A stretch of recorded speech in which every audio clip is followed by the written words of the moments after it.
నమస్కారం. ఆమ్, సో ఈ వీడియోలో ప్రధానంగా నేను 4 విషయాలు చెప్పాలనుకుంటున్నా. అందులో ఒకటి,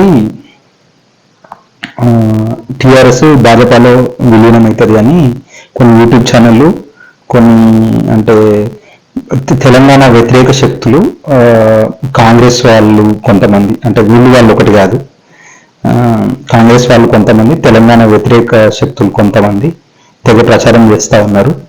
సో ఏంటంటే బీజేపీకి అవసరం లేదు, నాలాంటి యువకులు ఎంతోమంది బీజేపీలోకి పోవడానికి రెడీగా ఉన్నారు.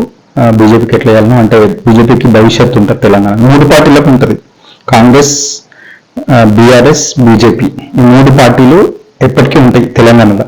అవి ఇప్పట్లో లేవు, అండ్ అంత ఈజీ కూడా కాదు. వేరే రానియకుండా ఉండడానికి 3 పార్టీలు ఉంటాయి. వేరేంటంటే బయట రానియకుండా ఉండడానికి ఈ 3 పార్టీలు ఉంటాయన్నమాట. కాబట్టి ఇవి ఇప్పట్లో పోయి ఇవి. సో ఇదొకటి స్పష్టత ఇవ్వాలి కదా, ఇస్తున్నా. అవన్నీ న్యూస్ పంకిన న్యూస్, అవి యూట్యూబ్లో టైంపాస్ చేసుకునే న్యూస్. అదే ఇంకో విషయం, ఇదొక విషయం. ఇంకో విషయం ఏంటంటే, రేవంత్ రెడ్డి గారు ఊహించిన దానికంటే బాగానే చేస్తున్నారు, ముఖ్యమంత్రి పదవిని చేపడుతున్నారు. అది ఇక్కడ లోకల్గా సంస్థ, అంటే ఇక్కడ మన తెలంగాణలో 6 నెలల నుంచి ఆయన ఏదికి సరిగ్గా ఇవ్వలే. అంటే ఇప్పుడు గత ప్రభుత్వంతో చూసినప్పుడు అంత బాగాలేదు అనే ఫీడ్బ్యాక్ వచ్చింది పబ్లిక్ నుంచి. అంటే రైతు బంధు కట్టలేదు, ఈవెన్ మీకు ఇది కూడా లోన్ రుణమాఫీ కూడా మొన్న ప్రకటించారు. అవి ఎంతమందికి వచ్చినాయి, ఎంతమందికి రాలేదు ఏంటన్నారు కానీ. సో అదొకటి. సో మొన్నటి వరకు బ్యాడ్ ఫీడ్బ్యాక్ ఉండే, బట్ ఇప్పుడు కొంచెం ఓకే, ఒక్కొక్కటి చేస్తుండే, ఒకటి చేస్తుండే, కాబట్టి బాగానే ఉంది. అయితే ముఖ్యంగా మొన్న అమెరికా పోయిన తర్వాత దాదాపు 2 ప్రధానమైన ఇన్వెస్ట్మెంట్లు నా దృష్టికి వచ్చినాయి.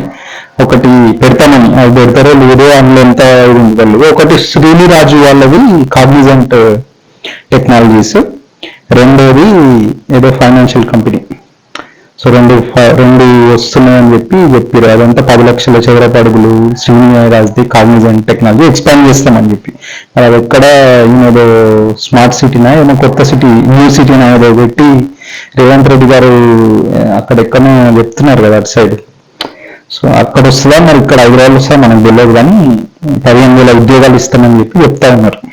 సో ఈ రెండింటిని కూడా అభినందించాలి ఫస్ట్. ఎందుకంటే మనకి సీఎంటీ వాళ్ళది కూడా మనకు వైజాగ్లో అక్కడ పెట్టుకున్నారు, మన తెలంగాణ వాళ్ళది. అంటే తెలంగాణ ఆంధ్రాని కాదు, అల్టిమేట్లీ ఒక కంపెనీ రావాలి అంటే అక్కడ ఆ సిచ్యువేషన్ ఉండాలి. ఎవరు రాడు, ఊరికనే ఎవరు రాడు, అక్కడ ఆ సిచ్యువేషన్ ఉండాలి. అంటే ఇన్ఫ్రాస్ట్రక్చర్ కానీ, అన్నిటికంటే ఫస్ట్ ఇన్ఫ్రాస్ట్రక్చర్ కూడా కాదు, రిసోర్సెస్ కూడా కాదు. ఈవెన్ మా దగ్గర మస్తు మంది ఉన్నారు నిరుద్యోగులు, అంటే మా దగ్గర చదువుకున్న వాళ్ళు ఉన్నారు, పనిచేసి అట్లా కూడా కాదు. ఫస్ట్ థింగ్ ఏంటంటే పొలిటికల్ స్టెబిలిటీ అనేది ఇంపార్టెంట్, ఎక్కడికైనా ఏ కంపెనీ రావాలన్నా కూడా. ఎందుకంటే ఇప్పుడు ఫర్ ఎగ్జాంపుల్ సంగారెడ్డి చుట్టుపక్కల గ్రామాల్లో 5-6 కోట్లకి ఇక్కడ పోతుంది అనుకున్నాం. For example real estate market చూసుకుంటే గొడవలు అయినా అనుకో, హిందూ ముస్లిం, ఇప్పుడు బంగ్లాదేశ్లో గొడవలు అయినట్టు, లేకపోతే పాకిస్తాన్లో గొడవలు అయినట్టు, ఇలా గొడవలు అయినా అనుకో, ఆ 5 కోట్లు కాదు, 5 రూపాయలు కూడా ఎవరు పోయినాడు. ఉద్యోగాలు చేస్తే ఎవడొస్తాడు? 10 రోజులు ఉద్యోగాలు పెద్ద లొల్లి చేసింది అనుకో, అది శాంతియుతమైన ఇది చేస్తే వేరు. సంపకూయడానికి బంగ్లాదేశ్ లో ఘోరమైన నరమేతం జరుగుతూ ఉందాడ, ఎవ్వరు మాట్లాడట్లేదు, టీవీలలో చూపెట్టారు కదా అట్లాంటి గలీజ్ వైలెన్స్ జరుగుతుందాడ. మానవ జాతికి సిగ్గుచేటు అట్లాంటివి చేయడం, అట్లాంటివి జరుగుతుంది. సో అట్లాంటివి జరిగితే ఎవడొస్తాడు వీడికి? హైదరాబాద్కి వస్తే ఎవడన్నా కొన్నికే ఎవరాడు. స్టెబిలిటీ, పొలిటికల్ స్టెబిలిటీ అనేది చాలా మంది, ఆఫ్ఘనిస్తాన్, పాకిస్తాన్, బంగ్లాదేశ్ ఇవన్నీ ఎందుకు విఫలమవుతున్నాయి అంటే పొలిటికల్ స్టెబిలిటీ లేదు అక్కడ. సో సేమ్ అంటే ఇన్వెస్ట్మెంట్ రావాలంటే పొలిటికల్ స్టెబిలిటీ ఉండాలి. సో అది ఫస్ట్ థింగ్. ఇప్పుడు ఆంధ్రాలో చూసినాం అనుకో, అక్కడ కూడా వీళ్ళు కొట్టుకుంటారు, వాళ్ళు కొట్టుకుంటారు. ఇప్పుడు జగన్ వస్తేనేమో వాళ్ళ బ్యాచ్ మీద బూతులు తిడతాడు, ఇష్టం వచ్చినట్టు దౌర్జన్యాలు చేస్తాడు. ఈ చంద్రబాబు ఈయన ఇంకొక ఆయన వచ్చి వీళ్ళు వస్తే కూడా అదే చేస్తారు. ఈయన వచ్చిన కూటమి గెలిచిన కొత్తలు ఎట్లా చూసినాం చూసినాం కదా. ఇట్లుంటే ఈవెన్ ఇప్పుడు మీరు వెస్ట్ బెంగాల్లో కూడా మంచిగా మమతా బెనర్జీ వచ్చినాక మంచిగా అవుతుండే, కొంచెం ఇంతకుముందు ఉన్న కమ్యూనిస్టుల కన్నా ఇది వచ్చినాక కొంచెం బెటర్ అయింది. వెస్ట్ బెంగాల్ చాలా మంచి మార్పులు వచ్చినాయి. కానీ ఏమైంది అక్కడ కూడా ఈ ప్రొటెస్ట్లు, మొన్న ఎన్ఆర్సీ పెద్ద పెద్ద ప్రొటెస్ట్లు చేసారు. అట్లాంటివి చేస్తే ఏమవుతుంది అంటే వచ్చేటోడు బయటకు పోతాడు. మీ దగ్గరికి ఇన్వెస్ట్మెంట్ తెస్తామని వచ్చేటోడు కూడా బయటకు పోతారు. సో అట్లా. సో పొలిటికల్ స్టెబిలిటీ అని అంటే రోడ్ల మీదకి వస్తే తప్పు కాదు, ఉద్యమాలు చేసేది తప్పు కాదు. శాంతియుతంగా మన తెలంగాణ ఉద్యమం లాగా శాంతియుతంగా ఉండాలి. అది ప్రజాస్వామికంగా శాంతియుతంగా ఉంటే ఎవడైనా మద్దతు దొరుకుతారు దానికి, ప్రపంచంలో ఎప్పుడైనా దొరుకుతారు. ఈ వైలెన్స్ చేసి అంత ఇది చేస్తే కష్టం అనమాట. దాని వెనకాల చూస్తారు, దీని బ్యాక్గ్రౌండ్ ఏంది ఎవడైనా చూస్తారు, ఊరికేనే కాదు. మరి మీరు సో అది సో ఏంటంటే సో మనకి పొలిటికల్ స్టెబిలిటీ అనేది ఫస్ట్ ఇంపార్టెంట్. సో మన తెలంగాణలో పొలిటికల్ స్టెబిలిటీ ఉండాలంటే 3 పార్టీలు ఉండాలి, కాంగ్రెస్, టీఆర్ఎస్, బీజేపీ. 3 పార్టీలు ఉంటేనే, 3 పార్టీలు మళ్ళీ సపరేట్ అంటే మన దగ్గర పోలరైజ్ చేసుకుని ఉండదు ఛాన్స్. మూడు ప్రధానమైన పోటీదారులు ఉండాలి, అంటే త్రిముఖ పోటీనే ఉండాలి మన దగ్గర. టీఆర్ఎస్ ఏంటంటే అటు పోతుందా ఇటు వస్తుందా అనేది సిచ్యువేషన్ బట్టి, లేకపోతే వాళ్ళే మొత్తం గెలుస్తారా అనేది అది ప్రజలు నిర్ణయిస్తారు. కానీ 3 అంటే ఒకటి లెఫ్టిస్ట్, ఒకటి రైటిస్ట్, అంటే ఒకడు అది ఇది మధ్యలో కేసీఆర్ అంటే రీజియనల్ ఫోర్స్. సో ఈ 3 ఉంటేనే మనం బ్యాలెన్స్ చేయగలుగుతాం. 3 ఫోర్స్లు అనేది ఇంపార్టెంట్. లేకపోతే ఇద్దరు ఉంటే ఏమైతే ఇప్పుడు కాంగ్రెస్ బీజేపీ ఉన్నారు అనుకో, ఈసారి వీరితో వాడుకున్నట్టు రావాలి, నెక్స్ట్ సారి వీరు వాడుకొట్టుకున్నట్టు రావాలి. మరి మన స్థానికమైనటువంటి సమస్యలు ఎవరు మాట్లాడాలి? సో బీఆర్ఎస్ కూడా ఇంపార్టెంటే, కాకపోతే వాళ్ళకి అహంకారం వచ్చింది, జనాలు మెతిపల్లి రాలగొట్టి ఇంట్లో కూర్చోబెట్టారు బీఆర్ఎస్ పార్టీని. సో అది కామన్, అది బీజేపీకి అయినా కామన్. ఇప్పుడు వీళ్ళకి అహంకారం ఉంటే వీళ్ళు మెతిపల్లి రాలగొడతారు, వాళ్ళకి అహంకారం ఎక్కువైతే వాళ్ళే మెతిపల్లి రాలగొడతారు. ప్రజాస్వామ్యంలో అదే కదా ప్రజాస్వామ్యం అంటే. బట్ అట్లా మీరు పార్టీలేమి ఏ పార్టీ మొత్తం చేయాలనేది ఏమి ఉండదు. టీఆర్ఎస్ అనేది గట్టి పార్టీ, ఉద్యమ నేపథ్యం దాన్ని ఎవడో యూట్యూబ్లో 4 యూట్యూబ్ ఛానల్ కుమ్మక్కై రాసినంత మాత్రం అది పోదు. సేమ్ థింగ్ కాంగ్రెస్ కూడా అంతే, బీజేపీ కూడా అంతే. బీజేపీ నిజానికి ఈసారి అధికారంలోకి రావాల్సింది, ఇక ఏమంటాం ఏదో కారణాల వల్ల రాలేకపోయింది. అయినా కూడా మంచిగా పర్ఫామ్ చేసింది, భవిష్యత్తు ఉంటుంది బీజేపీకి. తెలంగాణలో ఎవ్వరు దాన్ని పీకలేడు. సో అది. సో మనకు పొలిటికల్ స్టెబిలిటీ అనేది అంటే మనకి ఇన్వెస్ట్మెంట్ పెరగాలంటే ఖచ్చితంగా మనకి 3 ఉండాలి. లాంగ్ రన్ లో చూసుకున్నా కూడా ఉంటాయి, అది సంగతి. సో ఇప్పుడు మనం అసలు విషయానికి వస్తే, రేవంత్ రెడ్డి గారు ఒకటి 2 తెచ్చిన ఫైనాన్షియల్ కంపెనీ ఒకటి, ఇంకోటి ఏదో పట్టుకొచ్చిండు శ్రీనిరాజు గారు. అయితే ఇక్కడ నేను ఒకటి చెప్పాలి. ఇప్పుడు ఈ శ్రీనిరాజు వీళ్ళది కాగ్నిజెంట్ ఏమదంటే, ఇది సత్యం రామలింగరాజు ఉంటుంది కదా, ఆ కంపెనీ వాళ్ళు ఏంటంటే అది పెద్దగా ఎదుగుతున్నారు కదా. వారు గ్రేట్, వారు గొప్పవారు. వారు సత్యం రామలింగరాజు గారు 83లోనే పెట్టారు అనుకుంటా సత్యంని. ఆయన ఒక విజనరీ లీడర్, ఆయన వెల్ ఎడ్యుకేటెడ్ విజనరీ లీడర్. అప్పట్లో పెట్టడం చాలా గొప్ప విషయం. అది మన తెలుగు వారికి అందరికి తెలుసు. ఏదో ఇక బిజినెస్ అన్నాక ఏదో ఉంటాయి కాబట్టి ఏదో ఇదైతే ఇన్ఫ్లేట్ చేసిపోయింది. But still he was a great person. అది పక్కన పెడితే, సో వాళ్ళ కంపెనీ నుంచి అక్కడ ఏదో ఇప్పుడు ఫస్ట్ సాఫ్ట్వేర్ కంపెనీ పెట్టాలంటే ఫస్ట్ అప్పట్లో ఏంది ఎక్సెల్ షీటే పెద్ద సాఫ్ట్వేర్, తర్వాత ఎస్క్యూఎల్ వస్తుంది, తర్వాత ఇంకా ఇన్ఫర్మేటిక్, లేకపోతే ఏదో డేటా మేనేజ్మెంట్, ఇంకా తర్వాత జావాలు గీవాలు డాట్ ఇవన్నీ నెక్స్ట్ లెవెల్.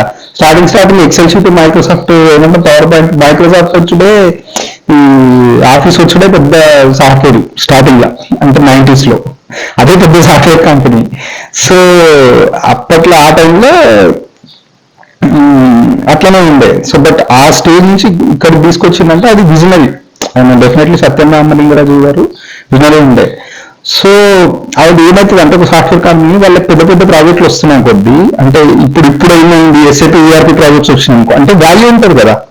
చిన్న ప్రాజెక్ట్ డేటా ఎంట్రీ ప్రాజెక్ట్ అనుకో, దానికి తక్కువ వాల్యూ ఉంటుంది, ప్రాజెక్ట్ వాల్యూ ఉంటుంది కదా, 5 million 2 million అట్లా. సో మీకు పెద్ద అంటే ఈఆర్పి ప్రాజెక్ట్స్ వచ్చే, ఇప్పుడు అప్లికేషన్స్ వచ్చినాయి అనుకో, జావా .NET రిలేటెడ్ ప్రాజెక్ట్స్ వచ్చినాయి అనుకో, కొంచెం తక్కువ ఉంటుంది, మీడియం సైజ్ ఉంటుంది. అట్లా కాకుండా అంటే ఎక్కువనే ఉంటుంది, కానీ దాని అప్లికేషన్ బట్టి. అదే మీకు ఫైనాన్షియల్ రిలేటెడ్ వచ్చినాయి అనుకో, అంటే SAP FICO కానీ, లేకపోతే SAP రిలేటెడ్ ఇంప్లిమెంటేషన్స్ వచ్చినాయి అనుకో, అంటే ERP రిలేటెడ్ ఇంప్లిమెంటేషన్స్ వస్తే దానికి ఎక్కువ వాల్యూ ఉంటుంది, ప్రాజెక్ట్ వాల్యూ. సో ఇప్పుడు సత్యం ఏమైపోయిందంటే, అది పెద్దగా అవుతున్న కొద్దీ దాంట్లోంచి వేరే కంపెనీలో పెడుతుంటారు కదా, అట్లా ఇన్వెస్ట్ చేసిండు. అట్లా 24% ఏమో ఈ కాగ్నిజెంట్ లో పెట్టిండు. సత్యం కంపెనీ అనేది 24% ఇలా పెడితే ఈ కాగ్నిజెంట్ అనేది పుట్టింది. ఈ శ్రీనిరాజు వాళ్ళు ఇంకెవరో ఇద్దరు మీకు చెన్నై హెడ్ క్వార్టర్ ఉండి ఉండే అనమాట. ఏదో పేరు ఉంటుంది, నాకు ఫస్ట్ ఏదో పేరు ఉండే, ఒక ఎట్లనే చూస్తాను ముట్టించిరాడ చెన్నైలో పెట్టించారు. సో ఇక్కడ చిన్న చిన్న ప్రాజెక్టులు ఏమైనా ఉంటే వాళ్ళ స్థాయి కానీ వీళ్ళకి ఇచ్చారు కొన్ని, లేకపోతే వర్క్ ఎక్కువ అయిపోయిందంటే కొన్ని అట్లా డివైడ్ చేసుకుంటారు, లేకపోతే ఎట్లా డైవర్ట్ చేసుకుంటారు ప్రాజెక్ట్, అంటే వాళ్ళ అవసరాలను బట్టి అది సో అట్లా అది సత్యంలో ఇవ్వలేని ప్రాజెక్టులు అక్కడికి పోయినాయి అనమాట. అట్లా కాగ్నిజెంట్ కూడా లేచింది అయింది. తర్వాత అది చెన్నై నుంచి అమెరికాకి మార్చారు దాని హెడ్ క్వార్టర్ 97లోనో 98లోనో మార్చి ఇప్పుడు మళ్ళా సో ఇప్పుడు ఈయన పోయి రేవంత్ రెడ్డి గారు పోయి గదే కాగ్నిజెంట్ మన తెలుగుల కంపెనీనే గదే సత్యందే, అది ఇంకా వేరేదేం కాదు. కాకపోతే అప్పుడు వీళ్ళ సిచ్యువేషన్ బట్టి వాళ్ళు అట్లా క్రియేట్ చేసుకున్నారు. తర్వాత సత్యం వాళ్ళు 24% అమ్మేసారు, ఎవరికి అమ్మరు ఇంకో కంపెనీకి అమ్మి, తర్వాత అది మళ్ళీ ఈయన కొన్నాడు మొత్తం ఎట్లా చేసి మొత్తం ఈయన సొంతం అయిపోయింది. అది అట్లా ఇప్పింది కాగ్నిజెంట్ అనే కంపెనీ. ఇప్పుడు ఆ సత్యంని మహీంద్రా వాళ్ళు తీసుకున్నారు కదా ఆ తర్వాత మధ్యలో అయ్యి. సో ఇది దీని చరిత్ర. ఇప్పుడు ఈ శ్రీనిరాజు వాళ్ళది T9 అనుకుంటా, ఇది వీళ్ళే నీల్సన్ మార్కెట్ అని పెట్టిరు కదా, నీల్సన్ వారి సర్వే వస్తుంది కదా, అది వీళ్ళదే. సో ఎనీవే బట్ ఈయన కూడా మంచి ప్రొఫైల్ అయింది వీరు కూడా. బట్ ఎనీవే అదంతా పక్కన పెట్టండి. స్టోరీ ఇక్కడ మ్యాటర్ ఏంటంటే, నా పాయింట్ ఏంటంటే ఈ శ్రీనిరాజు వాళ్ళని కాగ్నిజెంట్ వాళ్ళని కలవనికే ఈయన రేవంత్ రెడ్డి గారు అమెరికా పోయిరా, ఈయన కలవనికైనా అమెరికా పోయిందా అనేది నా క్వశ్చన్. ఇద్దరు తెలుగుల కంపెనీ, ఆయనకు CEO కూడా తెలుగు ఆయననే, ఓనర్ కూడా తెలుగు ఆయననే, మన సత్యమే లేదు అది. ఈ T9 ఉంది కదా వాళ్ళదే ఇంతకుముందు, ఇప్పుడు మరి ఎంతుంది మనకు తెలియదు. సో ఆయన ఇప్పుడు అదే కేసీఆర్ వాళ్ళు ఆయన ఉన్నాడు కదా ఎవరు, ఆయన దగ్గర నుంచి ఎట్లనే లాగేసుకున్నారు కదా, ఇప్పుడు ఆయనను తీసుకొచ్చి మన తెలంగాణలో పెట్టుబడి పెట్టడానికి ఈయన అమెరికా ఒకటి ఎందుకు, నాకు అదే అర్థం కాలేదు. వీడికి వెళ్ళి 10,000 టూర్లు పెట్టుకుని అమెరికా పోయి కాదు అది తీసుకొచ్చేటి, ఈయన మాట్లాడుకోవచ్చు కదా అది ఈయన కూర్చొని. ఒకటి ఇంకొకటి ఏంటంటే ఆయన స్టిల్ కవియం మంచి కంపెనీ వస్తా అంటే అది we have to welcome it, అదొకటి.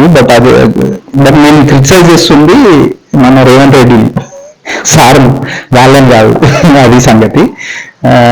ఇంకోటి ఏంటంటే ఇంకొక విషయం అర్థమవుతుంది. ఇప్పుడు చంద్రబాబు గారు అమర్ రాజా గారు వెళ్ళిపోయింది ఆంధ్రాలో నుంచి, ఇప్పుడు ఈ శ్రీనిరాజు గారు కూడా మేము ఇక్కడనే పెట్టుబడి పెడతాం అంటున్నారు. మొన్న క్యాబ్ జర్నీ వెళ్ళిపోయింది, చెన్నైకి తరలిపోయింది. మరి ఎక్కడ చూస్తే చంద్రబాబు గారి మీద మన రేవంత్ రెడ్డి గారే విజయం సాధిస్తున్నట్టు లెక్క.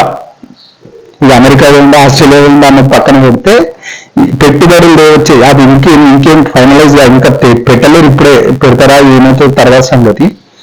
బట్ స్టిల్ పెట్టుబడులు వచ్చే విషయంలో చంద్రబాబు కంటే రేవంత్ రెడ్డి విన్ అయినట్టు తెలుస్తా ఉంది. కాబట్టి ఇంకోటి ఏదో ఫైనాన్షియల్ కంపెనీ దాని గురించి పెద్ద రీసెర్చ్ చేయలే, మరి అది మనలేదా తెల్లోళ్ళ కంపెనీలు వస్తే మనకి ఇది లాభం. అఫ్కోర్స్ ఇది కూడా లాభం, ఏదైనా లాభమే. బట్ అదొకటి. ఇంకొకటి చెప్పాలి ఏంటంటే సో అయితే ఈ విషయం మనకు స్పష్టంగా మనకు అర్థమవుతుంది ఏంటంటే, పెట్టుబడిదారుడు ఎప్పుడైనా సరే నేను రూపాయి పెట్టుబడి పెడితే నాకు ఎక్కువ ఎక్కడొస్తుంది అనేది చూస్తాడు తప్ప ఈ రాష్ట్రానికి ముఖ్యమంత్రి ఈడా వాడా అనేది చూడరు. రాష్ట్రంలో స్టెబిలిటీ ఉందా లేదా అనేది ఫస్ట్, పొలిటికల్ స్టెబిలిటీ. మనం పెట్టే ప్రాజెక్ట్ కావాల్సిన సరంజామా అక్కడ ఉందా లేదా, బేసిక్ ఇన్ఫ్రాస్ట్రక్చర్ ఉందా లేదా, ఇట్లాంటివి చూస్తారు తప్ప ఈయనకి ఇంగ్లీష్ వస్తాయా రాదా, ఈయన ఒక అన్నం ఉందా లేదా, ఈయన చంద్రబాబు రేవంత్ రెడ్డి కేటీఆర్ అని చూడరు వాళ్ళు. నాకు వర్కౌట్ రూపాయి పెడితే నాకు ఎక్కడ ఆదాయం ఎక్కువ వస్తాయి అనుకుంటే అలా పెడతాడు. ఇది సంగతి. ఆంధ్రలో మన దగ్గర పెట్టిరు కదా, ఇప్పుడు శ్రీనిరాజు వాళ్ళ కంపెనీ మన దగ్గర పెడతామన్నాక మళ్ళీ ఆయన ఆంధ్ర దొరకపోలేదుగా చంద్రబాబు నాయుడు. అమర్ రాజా బ్యాటరీనే ఎగిరిపోయింది కదా, వాళ్ళ కంపెనీనే ఎగిరిపోయింది ఆంధ్రాల నుంచి. సో దీన్ని బట్టి మనకు అర్థమవుతుంది కదా, చంద్రబాబు ఒక చూసి ఎవరు హైదరాబాద్లో పెట్టుబడి పెట్టలే, హైదరాబాద్ చూసే పెట్టిరు అనే విషయం స్పష్టత వచ్చింది కదా చంద్రబాబు నాయుడు గారు అని చెప్పి నేను వీడియో ద్వారా అడుగుతున్నా. నిన్ను చూసేదో హైదరాబాద్ డెవలప్ అయింది, నన్ను చూసి ఇది పెట్టిరు అని ఏదైతే ఇంతకాలం చెప్పినదో అంత భూటకం అని ప్రూవ్ అయిపోయింది. ఈ శిష్యులు ఇద్దరే మొన్న కేసీఆర్ తెచ్చి ఈమె తెచ్చే కదా ఇప్పుడు ఇంకా నేను పనిచేసే కూడా వచ్చింది, క్యాజువల్నే వాడతాయి, అమర్నాథ్ దాటి వాడతాయి. సో అది సంగతి. సో ఆ రకంగా మనం హ్యాపీస్. ఎందుకంటే మన తెలంగాణను చూసే వచ్చేది ఇదంతా కారణం మన తెలంగాణ, ఈ భూమిలో రేట్ల కారణం తెలంగాణ తప్ప. అప్పుడు ఏం ప్రచారం చేశారు అంటే ఆంధ్రలో పోతే ఎవరు కొనేది భూమి అని ప్రచారం చేశారు ఆ టైంలో తెలంగాణ ఉద్యోగంలో. అది ఫేక్ అని తేలిపోయింది. ఇప్పుడు పెరుగుతున్నావు, ఇప్పుడు రింగ్ రోడ్ వచ్చినా ఇంకా డబల్ అవుతాయి ఇక. నీ ముఖం చూసి ఎవడు వస్తుంది వీడికి? ఆంధ్రతో కాదు కదా, మస్తు మంది ఉన్నారు ఇక్కడ, బెంగాలీలు ఉన్నారు, పటేల్స్ ఉన్నారు, ఇక్కడ హైదరాబాద్ డెవలప్ చేసినంత వీళ్ళే కదా, బయట వెళ్ళే కదా, అందరు ఉన్నారు అందులో, ఆంధ్రలో ఒక్కడే లేడు కదా. సో అంటే ఆంధ్రలో గాంధీ రావాలేదని నేనేం ఆంధ్రలో తిరుగుతాను, ఇక్కడ ప్రజలను తిరుగుతలే. ఎవరి ప్రజలు ఎవరి ఇష్టం వచ్చినట్టు వాళ్ళ దగ్గర పోతాడు, ఇష్టం తెలంగాణ పోతాడు, లేకపోతే ఢిల్లీ పోతాడు, లేకపోతే అమెరికా పోతాడు. మ్యాటర్ ఏంటంటే ఈ లీడర్ల మధ్యలో ఎవరైతే ఉంటారో, వీళ్ళు తెలుగు వాళ్ళ మధ్యలో లొల్లి పెట్టాలని చూసే లీడర్లు, నా వల్లనే వచ్చింది, నీ వల్ల ఏమొచ్చింది బోర్డు, నువ్వు తెచ్చుకోను, మీరు నీ రాజధాని కట్టుకోను, అమరావతి కడతా అంటున్నావు కదా, కట్టును, తెచ్చుకో, ఇవన్నీ తీసుకపో, ఈ శాతం అవుతుంది, రామోజీ ఫిల్మ్ సిటీ ఎక్కపో చంద్రబాబు నాయుడు అని చెప్పి నేను చెప్తా ఉన్నా. నువ్వు ఎట్లెక్కకపోతే ఎక్కపో చూద్దాం, నీ తెలివితేటలు వాడు. అది సంగతి, అర్థమైంది కదా. ఇప్పటి నుంచైనా జర అవతలో తెలివి తక్కువడు, అవతలో తక్కువ వేసే కార్యక్రమం చేయకు అని చెప్పి నేను వీడియో ద్వారా చెప్తా ఉన్నా. అది ఇంకోటి ఏంటంటే, సో నా మేనిఫెస్టో చూపించిన కదా. సో ఇప్పుడు రేవంత్ రెడ్డి ఏదో అమెరికాలో స్కిల్స్ యూనివర్సిటీ పెట్టిండు, ఇంకేదో 2 కంపెనీలు చేస్తుండు. అది నా మేనిఫెస్టోలో అది లేదు. నా మేనిఫెస్టో వేరు, వాళ్ళు నాకు ఇచ్చే ప్రాజెక్టులు వేరు, నేను మొత్తం కంప్లీట్ డిఫరెంట్. నేను ఇక్కడ ఇంటర్నేషనల్ ఎకోసిస్టమ్ క్రియేట్ చేయాలనుకుంటున్నా. సో అది నేను మొత్తం నా దగ్గర ఐడియా ఉంది, అది ఎట్లా వర్కౌట్ అయితే కూడా నేనే చెప్తా.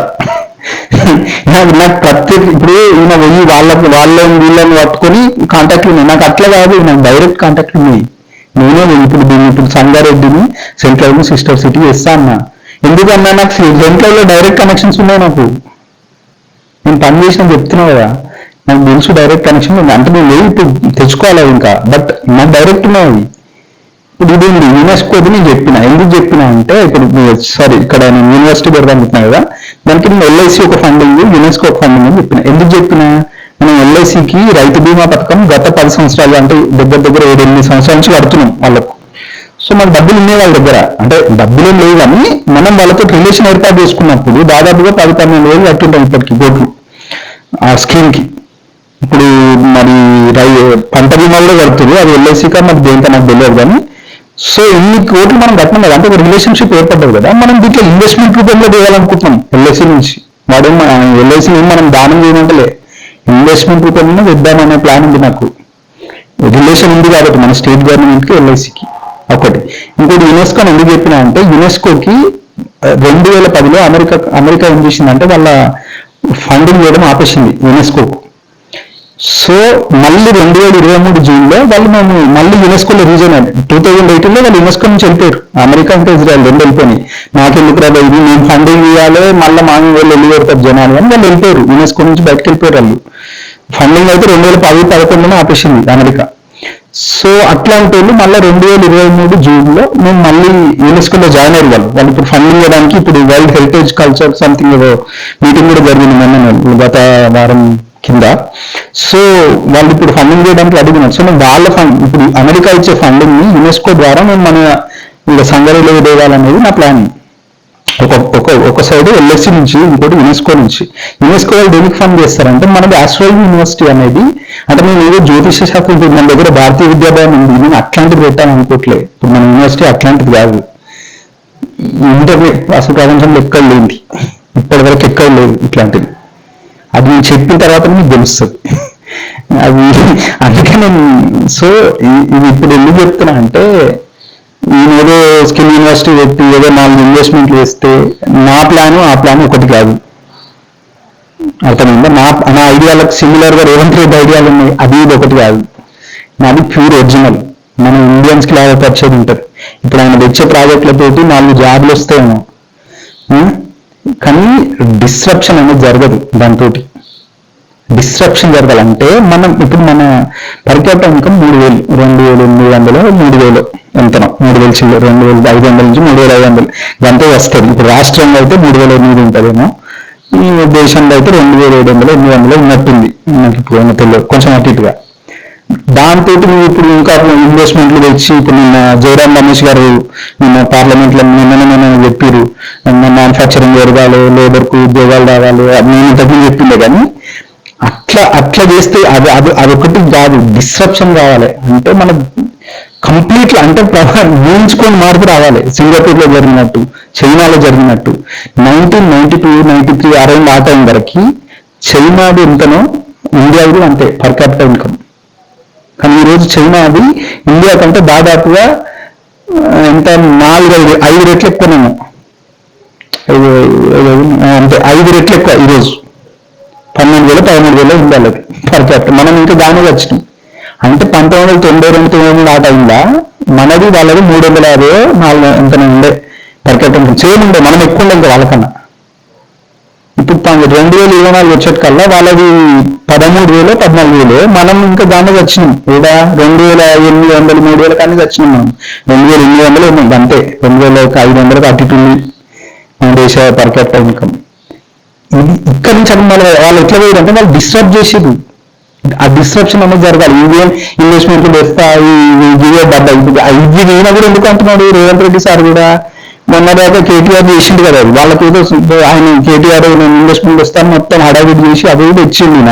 ఇప్పుడు ఆయన తెచ్చిండు కానీ నేను తక్కువ అయిపోతున్నా, ఎనిమిది తెచ్చిండు, రెడ్డి లేకపోతే తక్కువ అయిపోతా అని చెప్పి అమెరికాకు పోయి ఏదో 4 వేయాలి కదా. ఇక ఆయన చూసినే చేస్తుండు. అట్లా నిజానికి కేసీఆర్ మంచిగా చేసిండు, కానీ ఈయన చేసేది అంటే ఆయన చూసినా చేసుడు అంతే. ఇట్లాంటి దానివల్ల మన పర్ క్యాపిటల్ ఇన్కమ్ 3,000-30,000 పెరగదు. 3,000-30,000 స్థాయికి మనం ఎదగాలంటే మనం చేయాల్సినవి వేరే ఉంటాయి. సో అట్లాంటి నేను ఆ డిస్ట్రప్షన్ చేయాలనేది దాంతో నేను పెట్టుకున్నా. ఏంటి నేను ఇట్లా యూనివర్సిటీ నాకు కొన్ని ఆలోచనలు ఉన్నాయి అని నేను చెప్పిన, ఎక్కడి నుంచి ఇన్వెస్ట్మెంట్ ఎక్కడ తేవాలి, ఎందుకు తేవాలనేది. సో అది సంగతి. ఇప్పుడున్న గ్లోబల్ సిచ్యువేషన్ మనం ఇక్కడ యూనివర్సిటీ పెట్టుకోవడానికి అనుకూలంగా ఉంది. యూనివర్సిటీ పెట్టుకోవడం కాదు అసలు. యాక్చువల్లీ మా ఆలోచన ఇంకేదో జనాలకు ఎడ్యుకేషన్ ఇచ్చుడు కాదు. మా ఆలోచన వేరే ఉంది. మీరు ఇప్పుడు బీజేపీ వెళ్ళి రెడీ విన్నాను నేను విననికే అంటే నేను వెళ్ళి చెప్తా. ఇప్పుడు వాళ్ళు ఎవరో వాళ్ళ బీజేపీ స్టేట్ ప్రెసిడెంట్ ఎవరో ప్రకటిస్తే నేను వెళ్ళి చెప్తా, గిట్ల గిరిన ఆలోచన అని. వాళ్ళకే క్లారిటీ లేదు, ఇంకా చెప్పనే లేరు. మేము వరకు చెప్పాలి. సో అది సంగతి. ఇంకొకటి ఏంటంటే వెల్త్ అనేది ఇప్పుడు అంబానీది కానీ, ఇప్పుడు అంబానీ ఆస్తి ఉంటుంది, నా అంత పేరు లేదు అన్నట్టుగా నేను పెళ్లి చేసిండా అట్లనే ప్రచారం. ఇప్పుడు ఉన్న మీడియా ఛానళ్ళన్నీ ఆయనవే. ఇప్పుడు ప్రపంచంలో ఏ న్యూస్ ఛానల్ చూసినా కానీ ఇంతగానం రాదు. మొన్న గత వారంలో చూస్తే వరల్డ్ వార్ 3 అన్ని ఇండియాలో ఉన్న ప్రతి న్యూస్ ఛానల్లో వరల్డ్ వార్ 3 అని వచ్చింది. 13 గంటలు ఎవరో ఆస్ట్రాలజర్ అంట వాడు చెప్పిందంట, అన్ని న్యూస్ ఛానళ్ళలో అదే వచ్చింది. ప్రపంచం మిగిలిన న్యూస్ ఛానల్ ఏమొచ్చినాయి ప్రపంచంలో చూస్తే అంత ఇంపార్టెన్స్ ఏం లేదు. మన ఇండియా అంటే మనం ఇండియాలో ఉన్న మీడియా అంతా ఆయన ఒక్కరి గ్రిప్లు ఉంటుంది. ఆయన ఏం రాస్తే అది ఇక్కడ కాంగ్రెస్ వాళ్ళు ఆయన మనుషులే, అక్కడ బీజేపీలో ఆయన మనుషులే, అందరూ ఆయన మనుషులే. ఇది ఆయన ఏం రాస్తే అది వినాలి, దాన్ని బట్టి స్టాక్ మార్కెట్ కిందికి మీరు గెవలాలి, ఇట్లా ఉంటుంది. సో అయితే ఇక్కడ మ్యాటర్ ఏంటంటే ఆయన ఆస్తి ఏం ఫీల్ అయ్యే ఆస్తి అయితే దాన్ని మొత్తం కూలగొట్టు పెద్ద సమస్య కాదు. ఇప్పుడు తెల్లోళ్ళు కలుసుకుంటే ఒక్క 2 రోజుల్లో లేపిస్తారు అంబానీ ఆస్తి. ఆస్తి అనేది ఏది ఉంటుందండి, ఇప్పుడు స్టాక్ వాల్యూ ఉంటుంది. ఫర్ ఎగ్జాంపుల్ అంబానీ ఇప్పుడు రిలయన్స్ స్టాక్ 3,000 చిల్లర ఎంతనే ఉంటుందో మంతుంది స్టాక్ వాల్యూ పర్ షేర్. దానికి అడగొట్టు ఎంతసేపు వాళ్ళకు అమెరికా వాళ్ళు తెలుస్తారు. వాళ్ళు కలుసుకుంటే ఎంతసేపు ఈయనది స్టాక్ ధరగలు పలగొట్టుడు అంటే కింద పడేసుడు. మనం గతంలో అదాని చూసినాం కదా ఎట్లా పడిపోయింది. సత్యం రామలింగరాజు కంపెనీ మొత్తం 10 రూపాయలు 8 రూపాయలకు వచ్చింది షేర్. అది అట్లనే ఈయన ఎవరు కింగ్ఫిషర్ అయితే మొత్తానికి పోయింది కదా. సో ఆస్తి అనేది ఇప్పుడు వెల్త్ అనేది ఏంటంటే అది మనం గతంలో రాహుల్ గాంధీ చెప్పినట్టు మనం ధనవంతులం అనుకుంటే ధనవంతులం అవుతాం, ధనవంతులం కావాలనుకుంటే ధనవంతులం కాము. వెల్త్ కూడా అట్లాంటిదే. అది మీకు అనిపిస్తుంది ఆ వెల్త్. అన్లెస్ నువ్వు దాన్ని అమ్మేసి డబ్బులు మెటీరియలైజ్ చేసుకొని భూమి రూపంగా దాని కూడా ఉంటావు.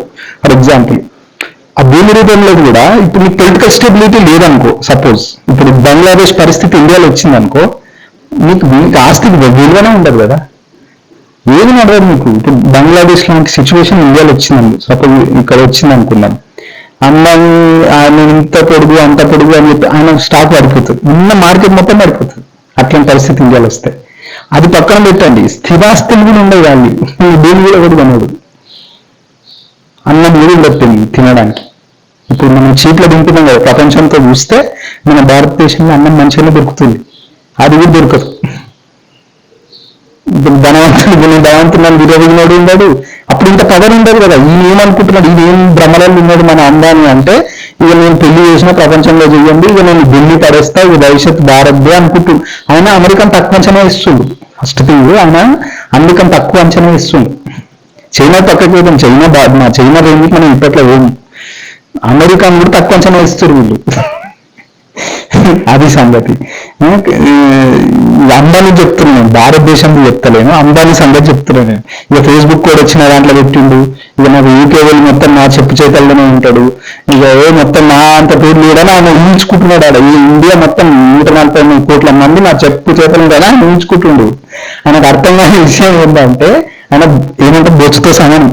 నేను నమ్మండి, అమెరికాలో ఉన్నంత టెక్నాలజీ నా దగ్గర, ఈయనకి ఏమీ లేదు నా దగ్గర, ఈయన చేతిలో పవర్ లేదు, పైసా లేదు, ఊహించుకుంటున్నాడు ఆయన ఇంత పుణ్యానికి. సో నేను ఎందుకు చెప్తున్నా అంటే, మన తెలంగాణలో కూడా ఇప్పుడు ఈయన రేవంత్ రెడ్డి గారు ఏ ఇన్వెస్ట్మెంట్లు చేస్తున్నారు, ఇది అంటున్నాడు, అది అంటున్నాడు, ఇక్కడ ఇంకేంటి ఉద్యోగాలు ఇవేవి కూడా ఇప్పుడు భూముల రేట్లు పెరుగుతాయి, ఇవేవి కూడా ఆస్తులు కావు. మన తెలంగాణ ప్రజల ఆస్తులు కావు ఇవి.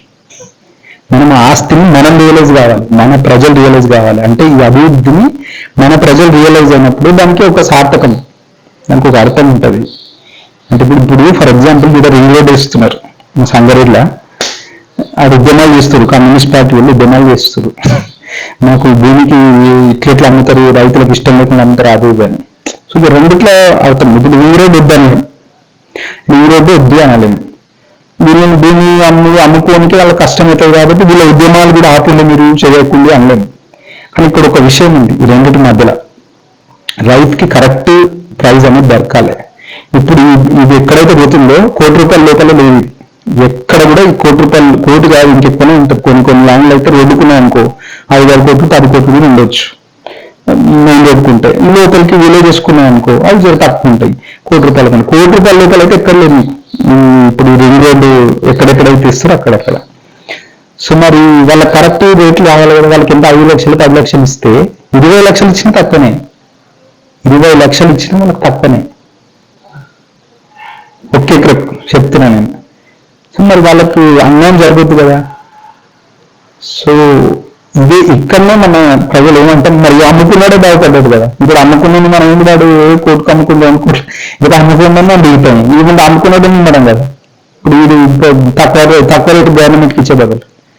సో గవర్నమెంట్ వాళ్ళకి న్యాయం చేయాలంటే ఏంటంటే ఆ భూమికి మంచి రేటు ఇవ్వాలి ఒకటి. ఆ భూమి అంత భూమి ఇంకో దగ్గర ఎక్కడో అంత భూమి కాకపోయినా ఏదో ఒక వేరే రూపంలో, ప్లాట్ రూపంలోనో లేకపోతే ల్యాండ్ రూపంలోనో వాళ్ళకి ఇంకొకటి కూడా ఇవ్వాలి. ఏమి డబ్బులే సరిపోవు. ఇప్పటి వరకు ఈ ప్రైస్ పెంచండి అని అడుగుతున్నారు. భూచట్టం, భూపరిమితి భూచట్టం అది ఉంటుంది కదా 2000 ఎంతనో, దాని ప్రకారం ఇంత ఇందని చెప్తున్నారు. కానీ అది కాదు, వాళ్ళకి ఏం చేయాలంటే ఎక్కడో ఒక దగ్గర ప్లాట్లు కూడా ఇవ్వాలి వాళ్ళకి. అంటే ల్యాండ్ ప్లాట్ ఏదో ఇచ్చి డబ్బులు ఇవ్వాలి. ఆ రెండు ఇస్తే ల్యాండ్ కూడా రేపు వాళ్ళకి నష్టం జరగదు కొంతవరకు. ఈ ఉత్త పైసలు ఇచ్చిందంటే అది బెటర్. ఇది సంగతి. ఇంకొకటి ఏంటి,